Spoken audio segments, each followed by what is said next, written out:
이때는 2003년 8월 20일 새벽 서울의 한 대학교 도서관이야.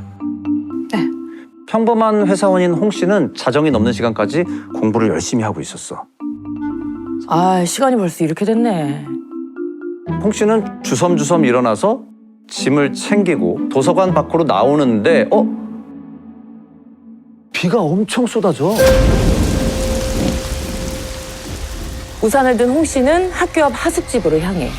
그런데 홍 씨의 의식이 탁 하고 끊기고 말았어. 갑자기? 응. 홍 씨에게 직접 들어볼게. 밤에 이제 늦게까지 도서관에서 공부를 했거든요. 그리고 이제 집에 가는 길 이제 지하도 건너서 대로변을 따라 걷고 있었고, 그 다음은 기억이 아무것도 없어요. 잠을 깨서 일어나 보니까 병원인 거죠. 정신을 차렸더니 병원 중환자실이야. 그런데 옆에 있는 간호사가 조심스럽게 이런 말을 해. 응. 환자분 퍽치기 당하셨어요. 퍽치기. 그냥 걸어가는 사람을 뒤에서 때리고 돈을 훔쳐 도망가는 강도 행위를 말해. 강도행.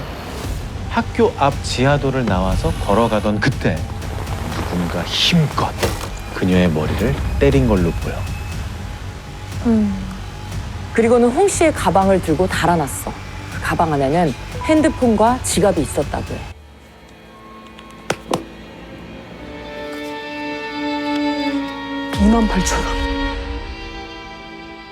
이거 가져가려고. 자, 그렇게 홍 씨가 병원에 입원해 있는데 서대문서 강력반에서 나왔습니다. 홍 씨는 할 말이 없어. 기억이 없는데 뭐. 아무것도 모르고. 그렇지. 그러다 보니 조사는 별다른 성과 없이 끝났어.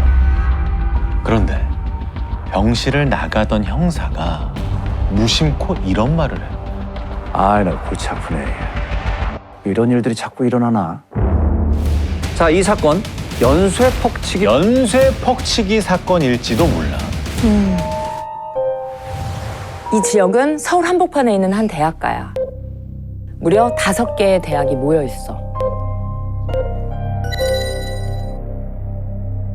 홍 씨 사건이 일어나기 약 20일 전인 7월 29일 새벽 4시. 새벽에.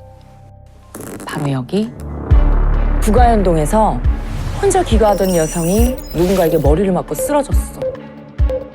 그리고 일주일 후 새벽 3시 또 다른 피해자가 발견돼. 그 후 보름이 지난 8월 20일 새벽 1시 홍 씨가 변을 당한 거야. 세 사건에는 공통점이 있어. 먼저 범행 시간. 3건 다 인적이 드문 새벽 시간에 일어났어. 그리고 두 번째, 범행 대상이 같아. 여성. 모두 혼자 귀가하는 여성을 노렸어. 마지막 세 번째, 범행 수법. 피해자들 모두 머리에 큰 부상을 입었어. 비슷한 시기에 일어난 3건의 퍽치기. 과연 범행은 여기에서 멈췄을까? 계속했을 것 같아요. 추석 연휴의 마지막 날, 가을비가 내리던 새벽 5시. 바로 이곳. 대로변에서 골목으로 막 들어선 곳에서 범행이 일어났어. 이번엔 마포경찰서 관할 지역이야. 당시 현장에 출동했던 형사님 이야기를 한번 들어볼게. 피해자는 이미 병원으로 실려가 있는 상태에서 우리는 현장에 도착했어요. 이제 좁은 골목으로 들어가기 직전이라고 보면 되고. 큰 대로변인데 야, 참 용감하다 이런 생각을 했어요. 이런 곳에서 이렇게까지 할 수 있나 이런 생각. 피해자는 인근 미대에 다니는 졸업반 여학생이었어. 나이는 23. 이름은 오유리. 물론 가명이야. 그때 일단은 두개골이 너무 부어있고 그래가지고 함몰됐고 그러다 보니까 어떤 치료를 할 수가 없는 상태였던 것 같아요. 너무 부어있고 그래서. 당장 수술이 필요한 상황이야. 하지만 심하게 부어 있어서 손을 댈 수가 없어. 결국 다시 깨어나지 못했어. 오랜 시간이 지났지만 그녀의 친구들에게는 여전히 힘든 이야기라고 해.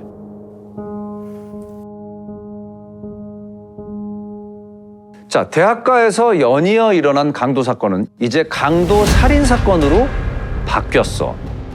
마포경찰서에 바로 전담반이 꾸려졌어. 강력반 5개 팀이 전부 이 사건에 투입돼. 이거는 독립수법에 사람이 지금 연쇄적으로 하는 걸 수도 있다. 이런 생각하에 주변 경찰서 비슷한 사건이 있었는지 확인하게 된 거죠. 김영사는 깜짝 놀라. 있어요? 바로 옆 관할 경찰서에 비슷한 사건이 또 있었다는 거야. 여기? 홍 씨가 강도를 당한 이후에 3명의 피해자가 더 있었어. 피해자는 모두 여성이야. 다들 머리에 큰 부상을 입은 채 발견됐어. 사망한 유리 씨는 7번째 피해자였던 거죠. 야, 아니 7번째 그렇게 당할 때까지 못 잡은 것도 참. 자, 이 사건은 동일범에 의한 연쇄 퍽치기 사건이 틀림없어. 지금 상황이 아주 심각하지. 저희가 사고 현장에서 어떤 증거나 유류품 등도 발견되지 않았고 수사가 계속 진행되는 데 있어서도 진척이 없었어요. 이런 상황에서도 딱 하나 남아있는 단서가 있어. 단서? 어떤 거요? 7건의 범행 현장에 공통적으로 남아있는 단서. 피해자들의 머리에 남은 상처. 아, 그 흔적을 분석하면 범행 도구를 알아낼 수도 있어. 피해자들의 상흔을 분석해보니 넓게 함몰된 흔적과 깊게 파인 흔적이 동시에 보였대. 뭐가 있죠? 자, 전담팀에서 추정한 범행 도구는 이거였어. 이거였어. 망쳐. 망치인데 일반적인 망치는 이 뒤가 이렇게 생기지 않았지. 아, 갈라져 있죠.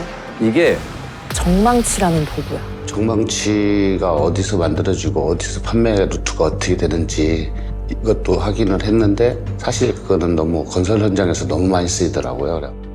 자, 수사는 또다시 벽에 부딪혔어. 이렇게까지 단서가 없는 사건은 김영사도 처음이었대. 이럴 때 필요한 수사 기법이 있지. 프로파일링. 이 프로파일링은 범행의 패턴을 분석해서 범인의 프로필을 만들어가는 수사 기법이야. 범행이 일어난 지점을 분석해서 다음 범행 장소를 예측하거나 범인의 거주지를 특정하는 걸 지리학적 프로파일링이라고 해. 이 지도에서 뭘 알 수 있을까? 범인은 자신이 익숙한 공간에서 범행을 저지르고 있을 가능성이 커. 그치. 그 범행 시간대가 12시서부터 05시까지의 범행 시간대인데 부부로 사는 사람이라면 그 시간에 매일 나가는 남편이 이상하다고 생각할 수도 있고 이건 혼자 사는 남자일 가능성이 높다 이렇게 판단했죠. 그리고 사건들 사이에 공통점이 하나 더 있었어. 뭐죠? 우리 피해자도 비 오는 날이었었고 비 오는 날 그런 어떤 사고가 발생됐다는 것이 확인되더라고요. 이거 비 오는 날 좀 조심해야 된다라는 생각을 그때부터 갖게 됐죠.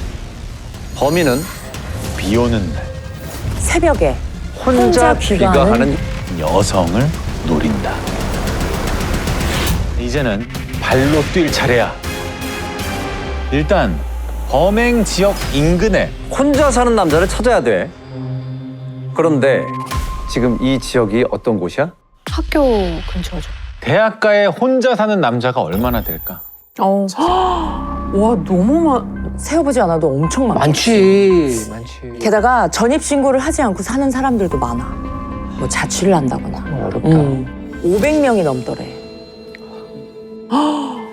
형사들은 500명의 행적을 전부 확인했대. 속된 말로 맨 땅에 헤딩을 한 거야. 그러니까. 지푸라기라도 잡는 심정으로 할 수밖에 없었대.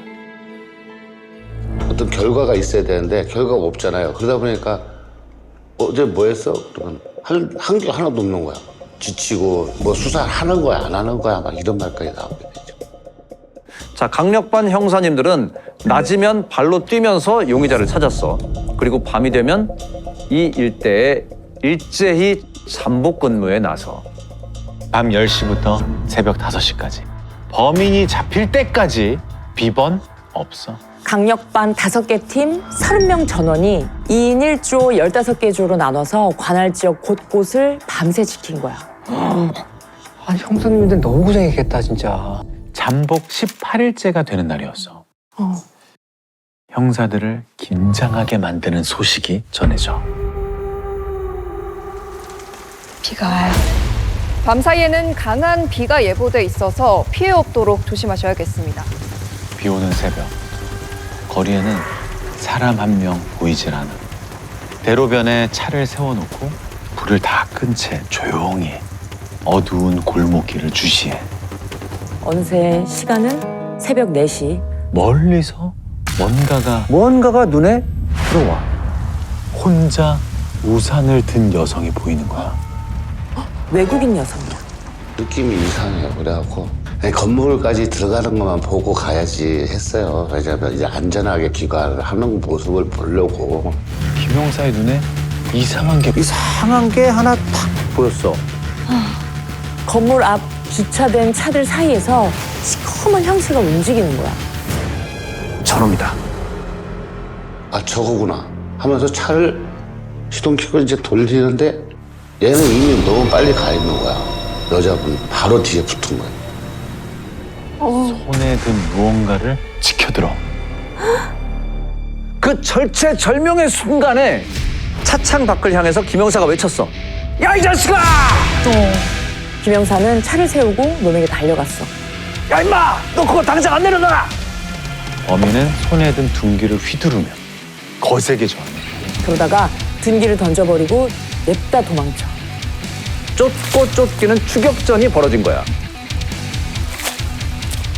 200m쯤 떨어진 곳에서 김영사는 마침내 범인을 검거하는 데 성공했어. 한 달간의 잠복 끝에 퍽치기범을 현장에서 검거한 거야. 이렇게 범인의 9번째 범행은 미수로 끝났어. 범인의 정체는 32살 김 씨. 그냥 뭐 모든 걸 포기했는지 순순히 범행을 인정했어. 동대문에서 봉제 사업을 하던 그는 사업 실패로 2억 5천만 원의 빚을 지게 됐대. 그러다가 채권자들의 빚독촉을 견디다 못해 아내와 아들과 떨어져 혼자 살게 된 거야. 김 씨가 살던 옥탑방은 검거된 장소 바로 옆이었어. 김영사는 김 씨를 데리고 그가 살던 옥탑방으로 올라가. 야, 피해자들한테 뺏은 물건 어딨어? 그러자 김 씨가 침대 밑을 가리켜. 거기에는 피해자들에게 빼앗은 신분증과 신용카드들이 잔뜩 쌓여 있어. 그런데 그게 없어. 가장 중요한 증거. 바로 사망한 피해자 유리 씨의 물건만 보이지 않아. 확인해보니까 침대 밑에 카드, 주민등록증 이런 것들이 잔뜩 있어요. 거의 한 5-6명 정도의 그 신분을 밝힐 수 있는 증거가 나타났는데 사망자인 피해자의 물품은 하나도 없었어요. 그 자리에. 만약 그게 없다면 살인 혐의를 입증하기 어려워. 그때 빼앗은 물건, 그건 어딨어? 그러자 집에 오다가 철길 옆에 버렸는데요. 없으면 어떡하지? 이놈이 거짓말하는 건 아닐까? 그런 생각도 하면서 죽어라 찾았어요. 하여튼. 여기 뭐가 있는데요? 자, 결국 뭔가를 발견했어. 반만 남은 핸드폰을 발견한 거야. 자, 보이는 것처럼 특정 부분은 사라지고 없어. 아래쪽 깁한 부분만 남아있어. 이게 만약 유리 씨의 것이라면 살인 혐의를 입증할 수 있어. 김영사는 이 반쪽 핸드폰을 들고 통신사 대리점을 찾아가. 이거 켜지는지 확인 좀 가능할까요? 근데 켜도 이 머리가 없는데 이게 보이나? 켜진 게? 그래도 일단 전원 버튼을 한번 꾹 눌러볼래? 길게 꾹. 오! 작동이 됐어. 아직 사망한 피해자의 핸드폰인지는 단정할 수 없어. 확인을 해보려면 어떻게 하면 될까?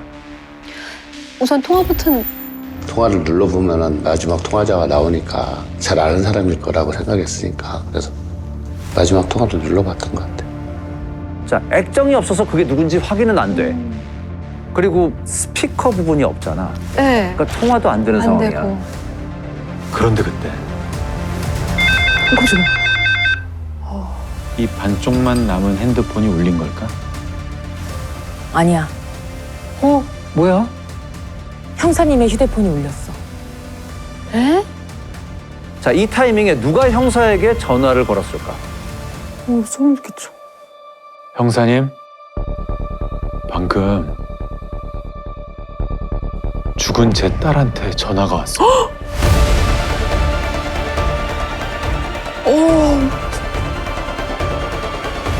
사망한 피해자 유리 씨의 아버지야. 찾았다.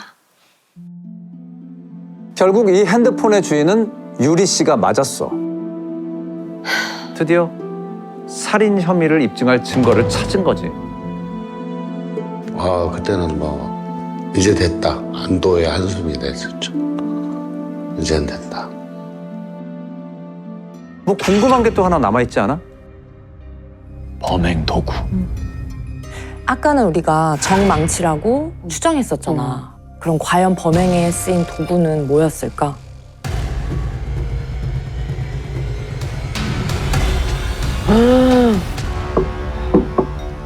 자, 길이가 51cm, 무게 2.5kg의 금속 방망이야.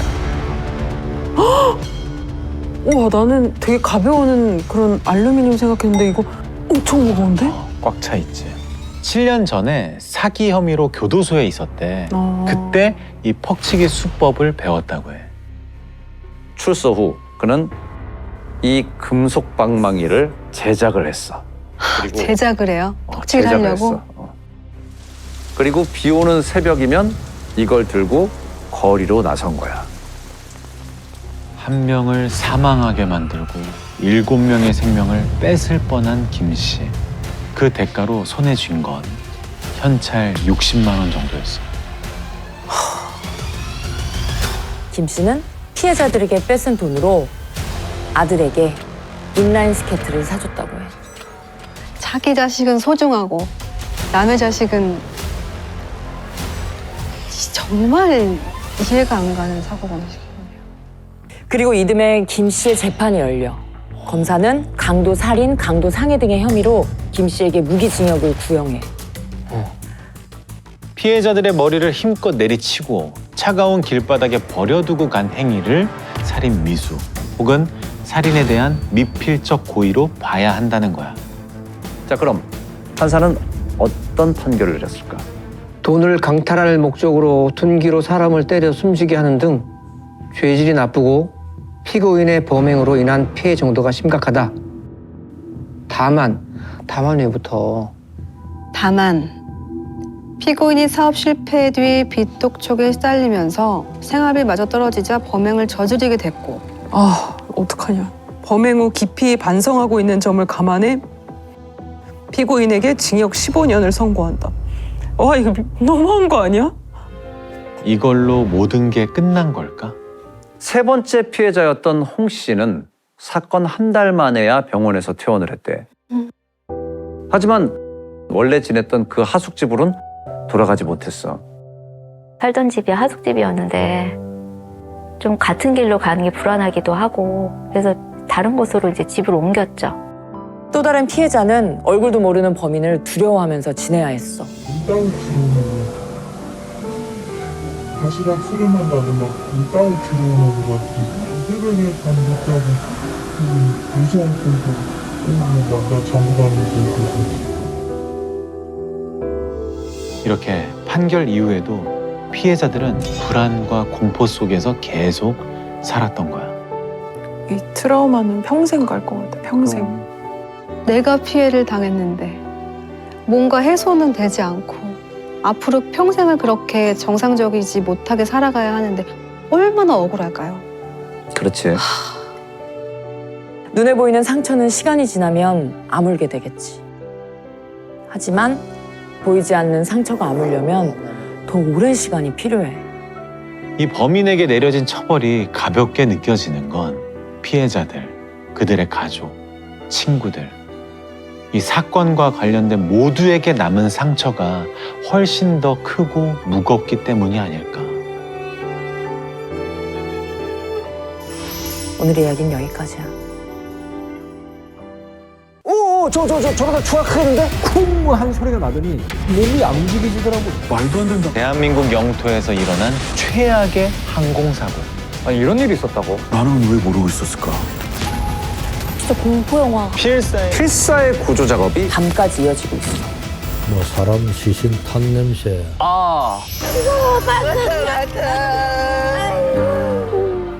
왜? 이런 끔찍한 사고가 일어난 걸까? 너무 열받는다 이건. 지금부터 그날 비행기에서 일어난 일을 낱낱이 보여줄게.